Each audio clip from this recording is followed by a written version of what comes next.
everybody, how you doing at home these days? I hope that you have a lot of fun playing with the Memorama board game with all your family. This video is to solve the exercises from June the 8th to June the 12th.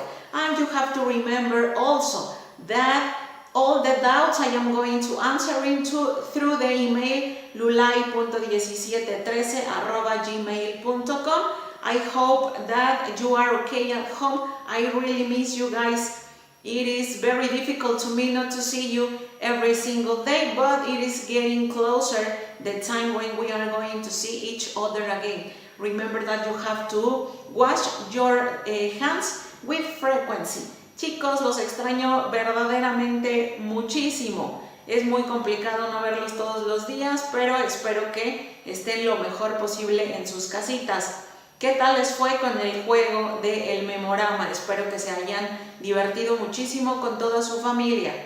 Este video es para que resolvamos juntos las actividades que están dispuestas del 8 al 12 de junio. Recuerden que las dudas que surjan de las estructuras gramaticales que estaremos trabajando esta semana las resolveré a través del correo lulay.1713@gmail.com y que también los invito a que chequen los links que he agregado a este video para que comprendamos de mejor forma la carga gramatical que estamos a punto de aprender. Los extraño mucho, chicos, sigan cuidándose mucho en casa, hay que lavarse las manos con mucha frecuencia y el día en que nos volvamos a ver se está acercando, eso me pone muy feliz. Mientras tanto, reciban un abrazo fuerte, fuerte hasta sus casitas y saludos a sus papis. So the first activity that we have to do is the dictation. Remember that you have to write the English word. So number 1 is lungs.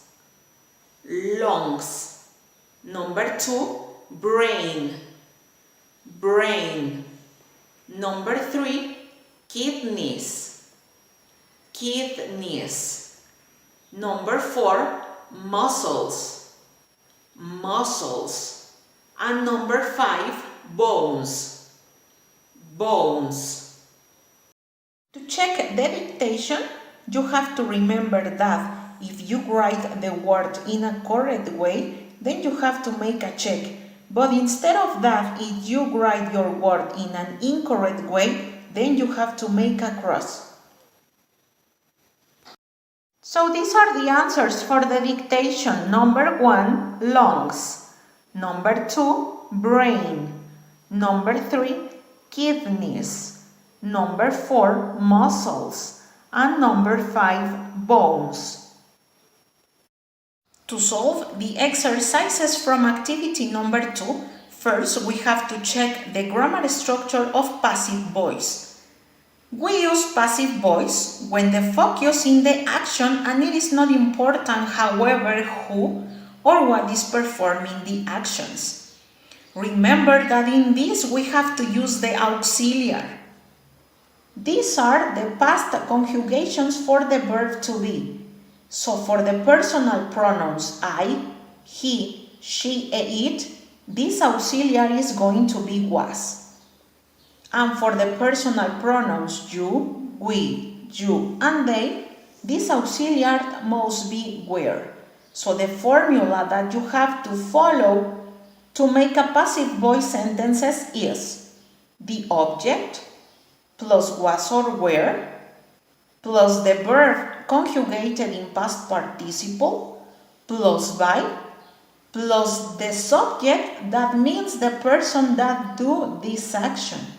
For example, the car was fixed by my dad. Chicos, recuerden que previamente en clase ya habíamos revisado la estructura gramatical de passive voice. La voz pasiva en las oraciones significa que toda la atención de esta recaerá en la acción o en el objeto, no así en la persona o en el sujeto que han realizado esta oración.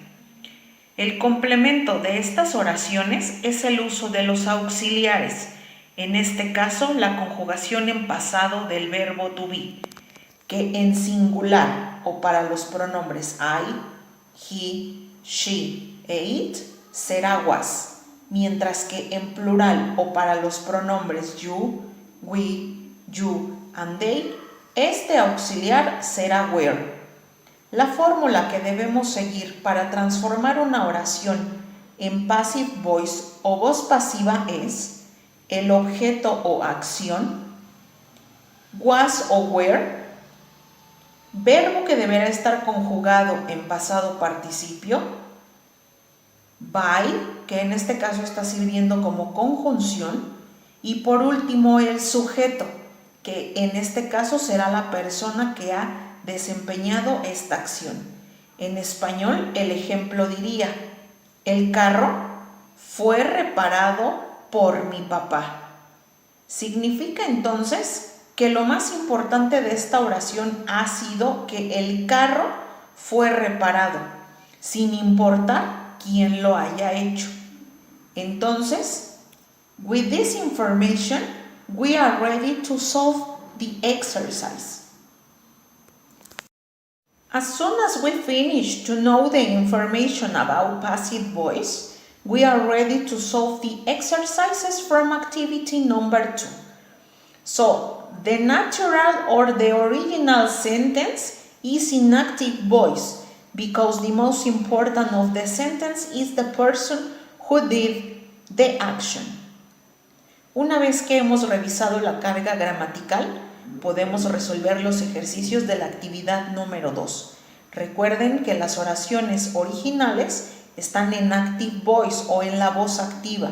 Significa que en estas oraciones lo más importante es la persona que ha desempeñado o realizado esta acción. Para transformarlas a passive voice debemos seguir la fórmula que vimos previamente y con ella vamos a poder desarrollar las oraciones en passive voice. So the answers for the activity number 2 are: so the first thing that we have to do is to identify which one is the action, and in this case, which one is the object that we have to change to passive voice. So in number 1, we find out that the object is the piano. So the passive voice answer for this sentence is: the piano was played by Peter. Because the piano is the object, then we have was because piano is in singular. Played is the past participle conjugation for play, and Peter is the person who played the piano. In sentence number 2 says, Paul stole my bike. Which one is the object in this sentence? So we find out that the bike is the object. And because the bike is in singular, then we have to write was as auxiliary. The past participle conjugation for stole is stolen, and Paul is the person who did this action. So the sentence is: the bike was stolen by Paul. Number 3. Claude Monet painted Impression Sunrise. So we find out that this painting, Impression Sunrise, is the object. That is why it is writing at the first of the sentence. Because this is in singular, the auxiliary that we have to use is was. The past participle conjugation for paint is painted, and the person who did this action was Claude Monet. So the passive voice sentence for this is: Impression Sunrise was painted by Claude Monet. So these are the answers for activity number 2.